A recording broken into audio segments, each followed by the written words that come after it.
Hey there, friends. Nibs again. Out here in the garage tonight, doing a little bit of goofing around, but I wanted to do something a little bit serious actually for you guys. This is a new compressor that was just sent over to me by the good folks from Orcair. You can find all of this stuff on Amazon. I do have this in my Amazon storefront. If you look down in the description, you'll find a Linktree account, and my Amazon storefront link is in there. And this is under the air gun accessories. But they have two different compressors. I like this one, I think, a lot better. I don't know, I've not tried the other one, um, but this one is their higher end unit that they have, at least that I know of. But this one is a 4500 psi compressor. It does have, actually, let me grab that from over here first.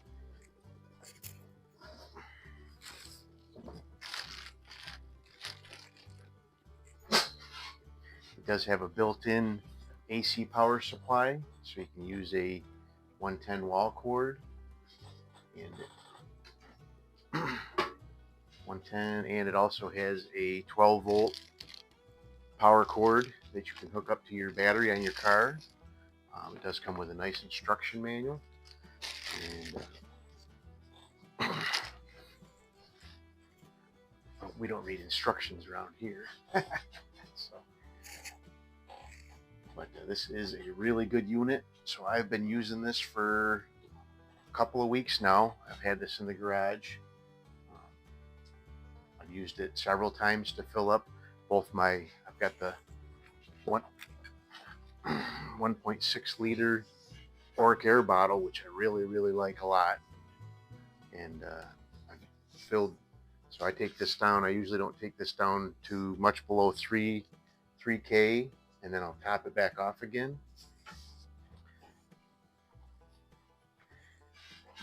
The other compressors that I have, which I actually do like, I'm not going to say what they are, but I do like them a lot. Those actually took a good bit longer to pump up that bottle from 3,000 back to 4,500. This one here, they do say in the instructions not to run it more than 30 minutes. So I started it running, turned the bottle on, opened the bottle up so it was actually, compressor was running into it. Set a timer for 30 minutes and went out and did some yard work and goofed around. When the 30-minute timer went off, I came back into the garage and it was almost completely up to 4,500 from 3,000 psi. So that is really pretty good. The other compressor that is the next fastest one that I have, that one actually has a timer built into it that will shut it off automatically at 25 minutes. And I've tested that on quite a few occasions, but it takes two 25-minute cycles of that compressor to do the same thing that this did in 30 minutes. So just for the sake of argument, very compact. This is actually smaller footprint than that other uh, compressor. So this is like the fourth compressor that I've had in the garage of different models, different makes and models. And so far, this is the fastest pumping one out of all of them. It does have a built-in temperature gauge. So far, it only seems like it reads in Celsius. Um, the other ones, you could fiddle around with the power button and magically get it to change to Fahrenheit. I haven't figured out how to do that with this one yet. Not a showstopper. It's not too hard to convert from centigrade to Fahrenheit. But this one does just read in centigrade or Celsius or whatever you want to say. So let's move to the front of it now. So it does have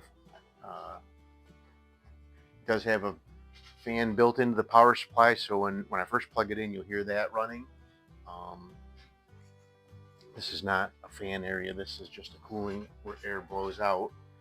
It does have a bleeder screw right here, and a filler nipple right there. And then this is the power switch. And up on top, we have our cooling fan, and that is temperature controlled. So when you first turn it on and start pumping, that won't turn on right away, not until after several minutes of pumping, when it reaches around 42 to 44 degrees Celsius. And that'll turn on and stay running until it gets below that amount. Uh, in It doesn't say what the maximum temperature is in this manual, but in other ones, several other compressors that I've worked with, it says to never let them run above 190 degrees Fahrenheit. Um, this one never exceeded 50 degrees Celsius, which is about 120, 130 degrees Fahrenheit, so stayed relatively cool. I'm sure I probably could have ran it more than 30 minutes, but I really wanted to stick with their recommendations. So I actually was topping off one of my bigger bottles too, and I let it run for 30 minutes. And then I came in and I actually shut it off. I shut it off here. The fan kept running, and once the fan stopped running, and which means it was cooled down, I actually turned it back on. So that's one thing that I noticed about this one. Maybe it's good, maybe it's bad, but you can actually start and stop this compressor while it's still under pressure. The other three compressors that I have would not do that. They would not start while they were under pressure. So if you guys know that that's good or bad, let me know. But that's pretty much it. Also, we got a temperature gauge on top, and that has the shut-off valve installed as well. So you set the needle on that for whatever pressure you want it to be at, and then once it reaches that amount, it'll auto shut off, so it won't overfill. It does have a burst disc right here, and that does come with some spare burst discs as well. But let's go ahead and I'm not gonna keep it running for a full charge, but I'll just show you how I run it. And it's very compact. So now I plugged it in. There's a little, like I said, there's a fan built into the power supply that runs all the time. The power switch will be red while it's not running, and the temperature gauge will not come on until we start running. But so I always like to use this because these compressors really have a tendency to generate or compress moisture along with the air. So what I like to do is I have the fill hose here for my Orcair bottle, and I am going to attach that onto the output of the compressor. Then I am going to put the fill hose onto the filter, and then finally I will attach the filter to the bottle.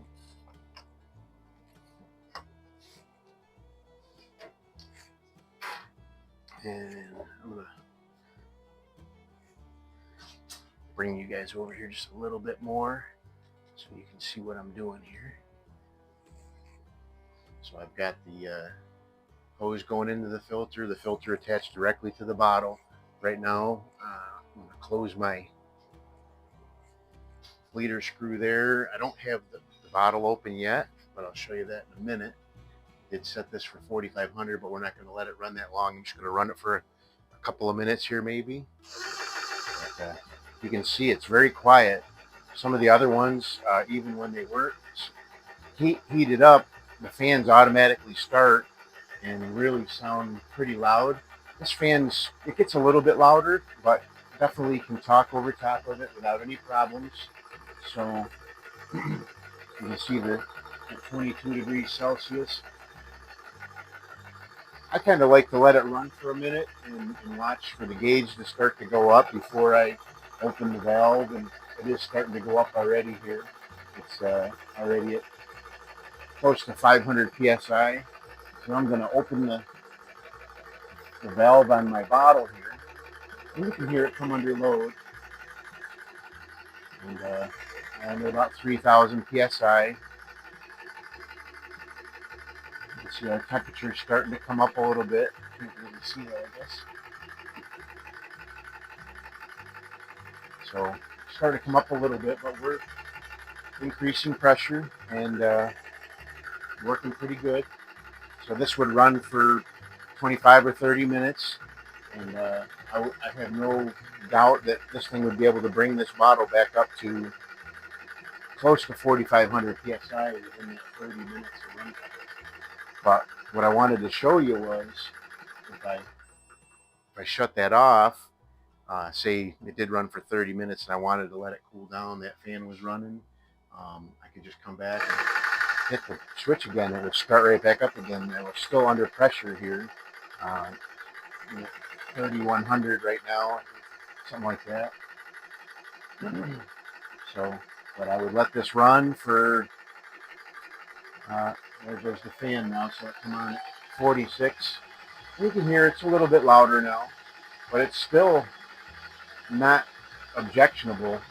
So the other one that I really like has two fans on it, and they sound like you're in a server farm, and I work in electronics, so I have that experience in my resume. But this one's definitely not nearly as loud, but it never gets hotter than,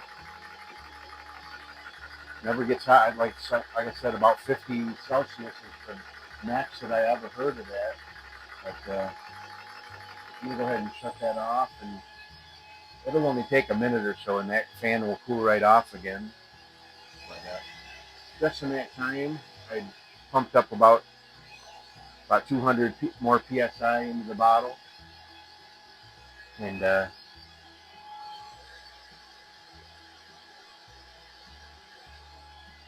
so that's pretty cool. It's really that's cooling down. There it goes. So got down to about 40 and shut off.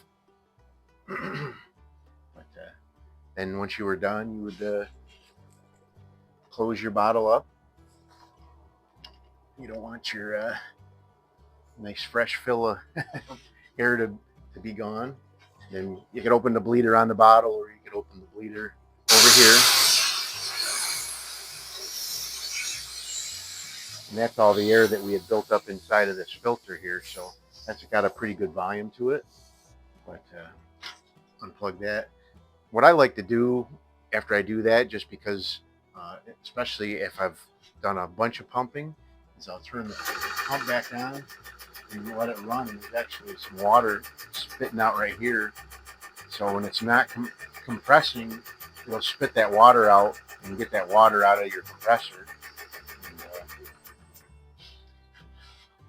that's why you want this filter here, because that filter is going to capture all of that water and keep it from going inside of your bottle. And once that's got a nice fill of dry air there, you can take it out to the range. And I get, well, it depends on the gun you have, obviously, but most of the guns I have are like between 3,000 and 3,600 psi. I do have a couple of 4,500s. My Air Venturi Avengers are 4,500. I think the Zelos is 4,350 or something like that, 4,250. So I don't get as many full fills, but you can still get really decent fills even when you get down to 3,000. But if you're running a gun like a Beeman QB Chief, you can fill that thing 1,000 times with that little bottle and still have air left over. But anyway, enough rambling on. This is the Orcair. They just call it the 4,500 psi compressor. Actually, they call it their Thunder. Orcair Thunder compressor. They do have another one that is a manual shutoff. I don't know if I'd be real keen with that. You'd have to stand there and watch it the whole time. So for an extra little bit of money, you get one with an auto shutoff. I really like that idea better. So, but anyway, there you go. Hope you guys liked the video. Like I said, I really like the Orcair scopes. I like Love that Orcair bottle. And now I'm really liking this uh, compressor. So I actually have one of the Orcair scopes right here that you guys have heard me rave about. About 50 bucks.